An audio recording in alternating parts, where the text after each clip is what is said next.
महाभारत की कथा में जिन स्त्रियों का वर्णन आता है उनमें एक नाम गांधारी का भी है। गांधारी को एक पतिव्रता और आदर्श नारी माना जाता है। गांधारी गांधार देश के सुबल नामक राजा की पुत्री थी। गांधार देश की होने के कारण ही उनका नाम गांधारी पा। गांधारी भगवान शिव की परम भक्त थी। महाभारत का युद्ध समाप्त होने के बाद गांधारी अपने पति कुंती और विदुर के साथ वन में चली गई। धृतराष्ट्र से विवाह होने के बाद ही बांध ली थी आंखों पट्टी। जब गांधारी का विवाह नेत्रहीन धृतराष्ट्र से हुआ तो गांधारी ने भी अपनी आंखों पर पट्टी बांध ली। गांधारी का कहना था कि जब मेरे पति ही नेत्रहीन है तो उन्हें संसार को देखने का अधिकार नहीं है। गांधारी का भाई शकुनी इस विवाह से प्रसन्न नहीं था। शिव भक्त होने के कारण गांधारी को भगवान शिव ने 100 पुत्रों की माता बनने का वरदान दिया था। दुर्योधन के जन्म पर हुए कई अपशकुन गांधारी ने अपने पहले पुत्र का नाम दुर्योधन रखा। कहते हैं जब दुर्योधन का जन्म हुआ तो उस समय कई अपशकुन हुए। दुर्योधन ने जन्म लेते ही बोलना प्रारंभ कर दिया था। तब विदुर और विद्वानों ने धृतराष्ट्र से इस बालक का त्याग कर देने के लिए कहा। विद्वान और ज्योतिषियों ने कहा कि यदि कौरव वंश की रक्षा करनी है तो दुर्योधन का त्याग कर दें, नहीं तो अनिष्ट होने से कोई नहीं रोक पाएगा।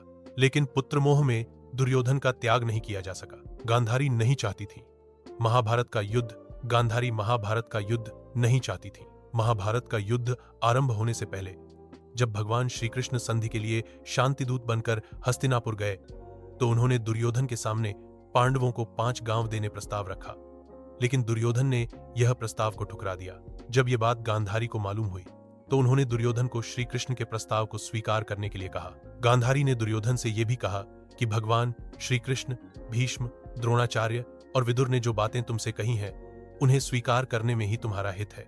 लेकिन दुर्योधन ने माता गांधारी की भी सलाह नहीं मानी और परिणाम महाभारत के युद्ध के रूप में सामने आया। दुर्योधन को बनाना चाहती थी।